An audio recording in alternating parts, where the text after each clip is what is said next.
You've heard it 1,000 times. Sustainable, sustainable fertilizer, sustainable irrigation, sustainable tillage, sustainable beef, sustainable everything. The word prints money, but here's the question nobody wants to ask. What does it actually cost? Not morally, not politically, not emotionally, financially, because the uncomfortable truth is this. The modern agricultural industry is excellent at marketing sustainability. It is terrible at calculating it honestly. And farmers? You're the ones paying the difference. Let's start with something simple. When companies promote sustainable practices, they usually measure carbon reduction, water usage, soil organic matter, emissions per acre. Those metrics look impressive in reports, but what they rarely calculate is equipment depreciation acceleration, increased labor hours, transition yield penalties, input stacking costs, compliance paperwork time, specialized machinery financing, risk volatility during weather extremes. And that's not a conspiracy. That's accounting. Take reduced tillage or full no-till systems. Advocates often reference research from universities like USDA and Iowa State University showing long-term soil health benefits. And they're not wrong, but long-term is a polite way of saying, brace yourself for the first 3 to 7 years. Because during transition, many farms experience yield instability, increased herbicide dependency, compaction management issues, residue handling bottlenecks. And here's the part that doesn't make it into the glossy sustainability reports. Cash flow doesn't operate on a 10-year soil improvement timeline. Your banker doesn't care about future carbon credits. He cares about this season's numbers.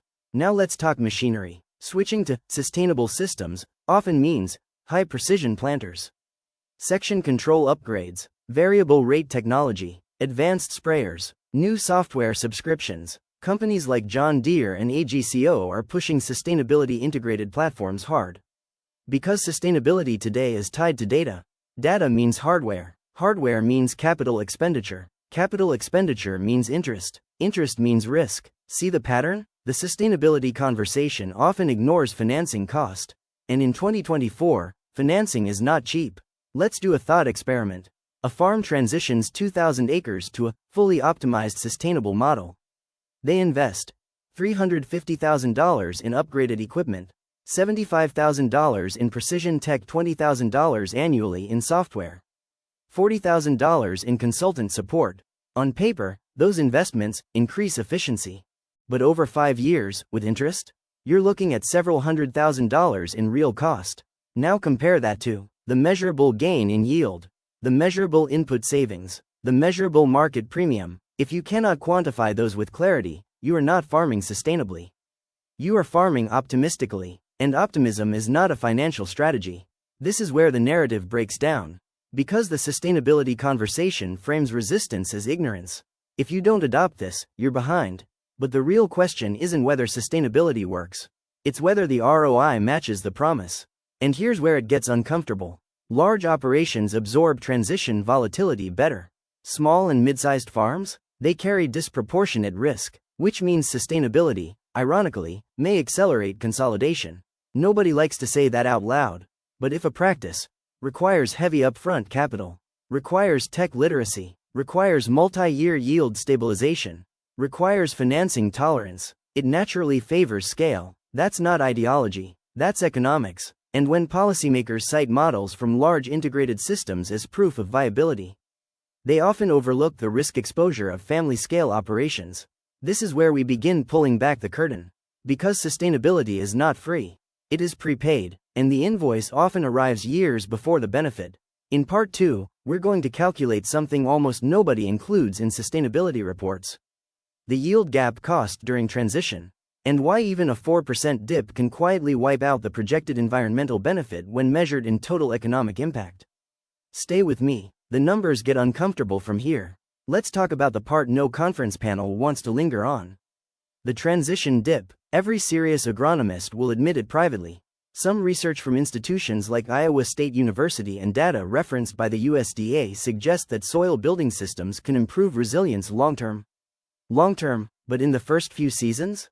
Yield instability is common, and instability is expensive. Let's run numbers. No drama, just math. Imagine a 2,000-acre corn operation. Average yield, 190 bushels per acre. Corn price, $5 per bushel.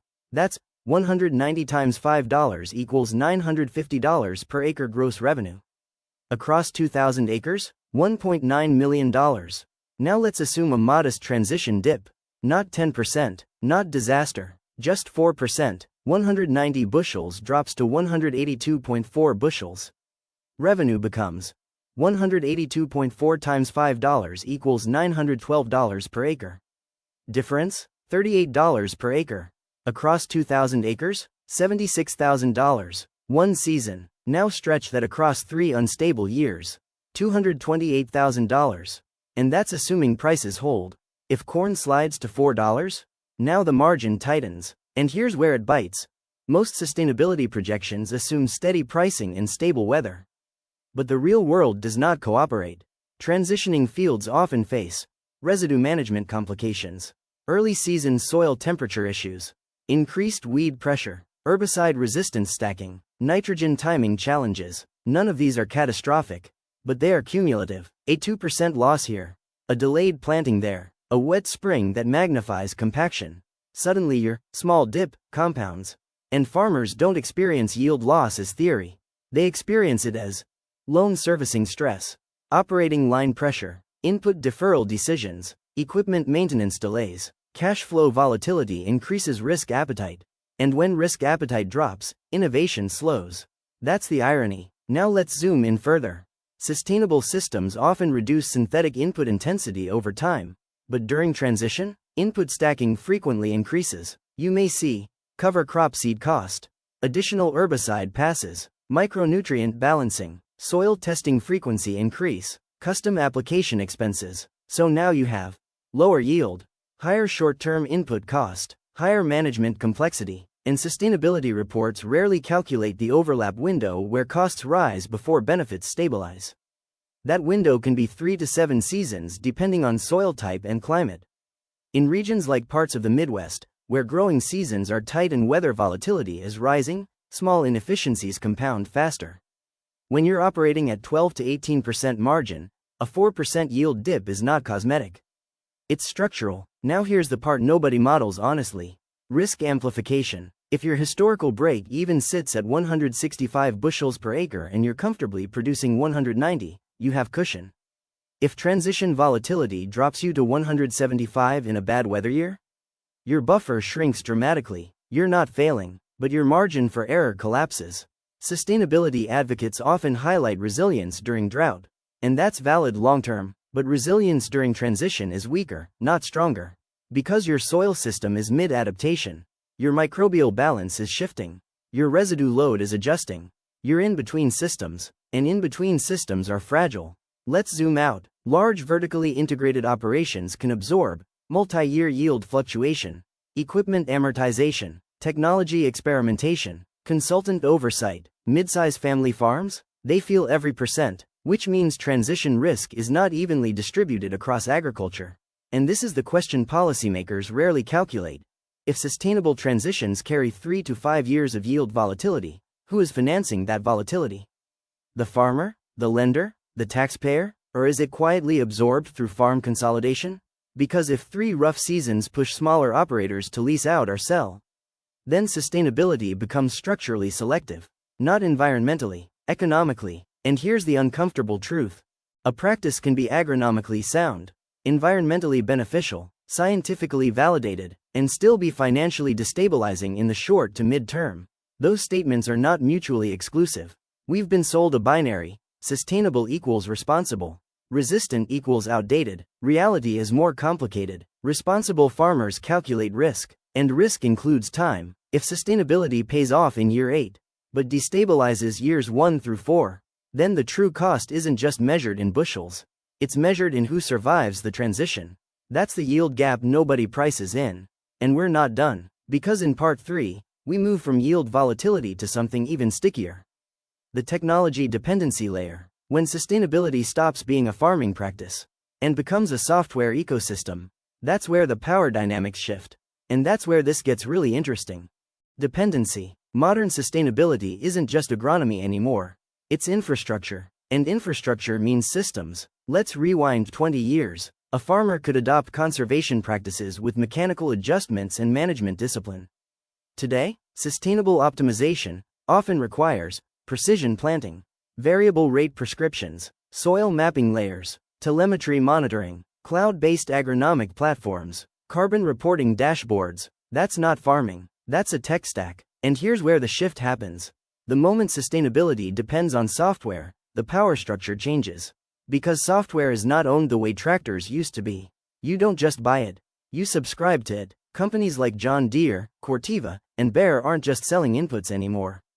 They're selling ecosystems, integrated platforms that combine equipment, seeds, chemistry, data analytics, carbon measurement, remote updates. And here's the quiet reality. Once you enter an ecosystem, switching becomes expensive. Very expensive. Let's say your sustainable transition requires $80,000 planter upgrade for section control, $25,000 for GPS accuracy improvements, $15,000 annual data subscription, variable rate licensing, cloud storage for compliance documentation. That's before a single bushel is harvested. And the pitch sounds reasonable: better efficiency, reduced overlap, optimized nitrogen, improved sustainability metrics. All valid, but the catch? Lock in. Your data now lives inside proprietary platforms. Your prescriptions integrate with specific hardware. Your compliance documentation syncs with specific reporting systems. Leaving means friction, staying means subscription, and subscription means recurring cost. Here's the part that rarely makes it into sustainability marketing: the transition from mechanical dependency to digital dependency. Tractors used to depreciate, software compounds. Year 1, $15,000 subscription. Year 3, add carbon tracking module. Year 5, required firmware upgrade. Year 7, hardware compatibility shift. Now your sustainable system requires continuous capital flow just to remain operational. And because sustainability certifications often require documentation, traceability, and proof of practice, you're incentivized to stay inside digital ecosystems. This is not inherently evil. It's strategic. Tech companies understand something very well. If sustainability becomes compliance-based, and compliance requires data, and data requires platforms, then platforms become gatekeepers. Now let's zoom into carbon markets. Participation often requires field-level documentation, practice verification, yield reporting, soil sampling data uploads, historical management logs. That data doesn't live on paper. It lives in software. And whoever controls the software controls the reporting pipeline, which means sustainable participation is increasingly platform-mediated. Now here's the economic tension. Farmers assume they are buying tools. In reality, many are entering contracts, multi-layered service relationships, and those relationships influence future decisions. If your nitrogen recommendations come from the same platform that tracks your carbon metrics, if your seed selection integrates with predictive modeling inside the same ecosystem, if your sprayer analytics are tied to compliance dashboards, you are no longer just choosing products. You are operating inside a system, and systems shape behavior. This is where the hidden cost deepens. Because technology reduces certain inefficiencies, yes, but it also introduces cybersecurity risk, data ownership ambiguity, vendor dependency, subscription escalation, upgrade cycles, service downtime risk. Ask yourself something simple. If your entire sustainable model requires cloud connectivity during planting season, what happens when systems fail? Or pricing models shift? Or mergers consolidate platforms? Agriculture has always been cyclical. Technology markets are volatile. When those two collide, risk multiplies. Now let's add financing. Many of these upgrades are financed, which means interest, depreciation, insurance, maintenance, integration costs. And here's the paradox. Sustainability is marketed as simplification. Work with nature, optimize inputs, reduce waste, but in practice, operational complexity increases before it stabilizes. And complexity increases overhead. Now, I'm not anti-technology. Precision tools absolutely improve efficiency when deployed correctly. But the hidden cost isn't just financial, it's structural. The more sustainability becomes digitized, the more control shifts toward companies that design and maintain the systems. And when sustainability compliance becomes policy-driven, that shift accelerates, because then participation isn't just voluntary, it's required for market access. You start needing sustainability metrics to sell into certain supply chains. And supply chains prefer standardized data. Standardized data prefers centralized platforms. And centralized platforms prefer scale. We're back to consolidation again. Small farms face a harder climb. Large operations negotiate better contracts. That's not ideology, it's leverage. So here's the uncomfortable question. Is modern sustainability about environmental stewardship? Or about system integration? Because the more sustainable farming becomes software dependent, the more it resembles an enterprise subscription model. And subscription models are predictable for corporations, not always for farmers. In part 4, we go after the promise that's supposed to make all of this worth it: carbon credits, premium markets, financial upside, the compensation story. We're going to look at who actually profits, and whether the payout offsets the risk. This is where the narrative gets surgical. Here's the sales pitch. Yes, transition is hard. Yes, there's volatility. Yes, there's tech investment. But you'll earn it back through carbon credits and premium markets. Sounds clean, elegant, balanced, except markets are not elegant. They're brutal. Let's start with carbon credits. The idea is simple. Adopt approved practices. Sequester carbon. Get paid per metric ton stored in soil. Programs backed or influenced by organizations like the USDA, and private platforms tied to companies such as Bayer or Corteva, have pushed participation heavily. Now let's strip emotion out of it. Average voluntary carbon credit prices in agricultural programs have often floated in ranges that translate to something like $10 to $30 per metric ton. Sounds decent, until you convert that into per acre revenue. Many soil carbon programs estimate somewhere between 0.2 to 1.0 metric tons per acre per year depending on soil type, climate, and practices. Let's be generous. Say 0.8 tons per acre. At $20 per ton, that's $16 per acre. Remember part 2? A 4% yield dip cost $38 per acre in our example. Carbon payout, $16. Yield volatility cost, $38. We're not even breaking even. And that assumes no audit deductions, no verification fees, no contract penalties, no price volatility. Because here's what doesn't get advertised loudly. Carbon markets are not price stable. They're influenced by corporate demand, policy shifts, global offsets, and regulatory mood swings. You're tying farm income to a market that did not exist 20 years ago, and may look completely different 10 years from now.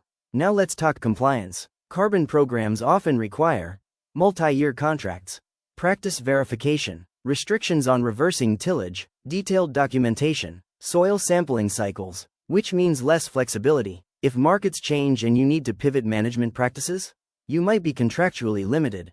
Flexibility has value, and we rarely assign a dollar amount to lost flexibility. Now let's move to premium markets. Sustainably grown, regeneratively produced, climate-smart grain. These labels can command premiums in certain supply chains. But here's the friction. Premiums are not universal.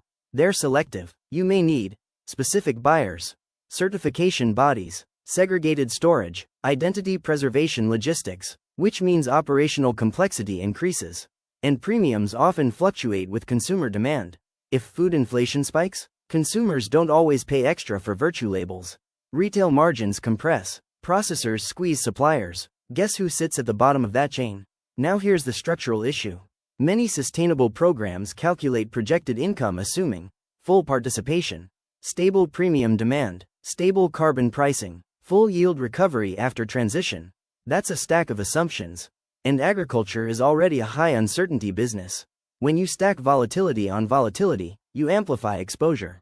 Let's zoom out. If sustainable transition costs $200,000 to $400,000 over several years in equipment, tech, and volatility, and carbon plus premiums generate maybe $20 to $30 per acre annually under optimistic conditions, it can take a long time to close that gap, especially if commodity prices soften, interest rates rise, weather disrupts recovery, policy incentives shift. And here's the part nobody likes saying out loud. Early adopters often benefit most, because incentive pools are larger when participation is lower. As more farms join programs, payouts per participant can compress, supply increases, value per unit can drop. Basic market economics. Now layer in government incentives. When subsidies enter the equation, they often encourage rapid adoption, inflate early participation, create artificial demand, mask underlying ROI weakness. If policy shifts, programs shrink, and farms that build long-term models around incentive assumptions feel that shift first. Again, this is not anti-sustainability. It's anti-naivety. Markets reward efficiency, not intention. Now here's the emotional tension. Many farmers genuinely want to steward land responsibly. They care about soil, water, longevity, but stewardship that destabilizes the business cannot sustain the stewardship. If the farm doesn't survive, the soil plan doesn't matter. And when sustainability programs rely on external credit markets, corporate ESG demand, regulatory mood, consumer willingness to pay, you are linking farm stability to forces outside your control. Control matters, predictability matters, and volatility has a cost. Which leads us to the final question. If sustainability, as currently marketed, depends on upfront capital, transition volatility, technology dependency, carbon markets, premium buyers, policy incentives, is that truly resilience? Or is it a layered financial model that works best when everything aligns? In Part 5, we're going to flip the script. We're going to define sustainability differently. Not as compliance, not as carbon accounting, not as premium chasing, but as something far more brutal. Financial survivability across 3 bad seasons. That's the metric nobody argues with. And that's where this entire conversation lands. Let's reset the frame. This was never about mocking soil health. It was never about defending waste. It was never about ignoring environmental pressure. It's about definition. Because somewhere along the way, sustainable stopped meaning able to endure and started meaning able to be certified. Those are not the same thing. Real sustainability is not proven in a conference presentation. It's proven in year 3 of low commodity prices. It's proven after 2 weather shocks. It's proven when interest rates climb and input costs don't cooperate. So let's define it correctly. A farming system is sustainable if it can survive 3 consecutive below-average revenue years, equipment replacement cycles, market volatility, policy shifts, without external rescue. That's the bar. Not carbon dashboards, not ESG scoring, not applause. Endurance. Look at operations that lasted 40, 60, 80 years. They optimized debt discipline, cost control, flexibility, input efficiency, adaptive management. They didn't optimize for narrative. They optimized for survival. Now here's the uncomfortable truth. Many sustainable transitions increase fixed costs before they increase resilience. More software subscriptions, more compliance tracking, more capital expenditure, more system integration. Fixed costs reduce flexibility, and flexibility is oxygen in agriculture. When a drought hits, flexibility lets you pivot. When markets soften, flexibility lets you cut. When policy changes, flexibility lets you adjust. If your sustainable model locks you into multi-year contracts, platform ecosystems, practice restrictions, documentation burdens, then you may have improved optics while reducing maneuverability. That's not resilience, that's rigidity. Now let's talk about soil for a second. Because soil health absolutely matters. Long-term organic matter improves, water infiltration, root depth, drought buffering, nutrient efficiency. No serious operator disputes that. But here's the key distinction. Building soil health is different from buying a sustainability package. One is agronomic discipline, the other is market positioning.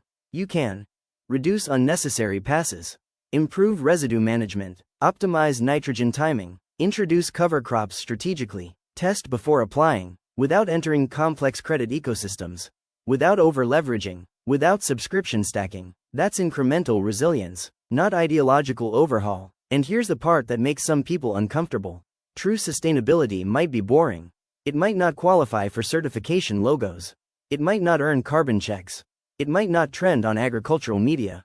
But if it strengthens margins and reduces vulnerability, it wins.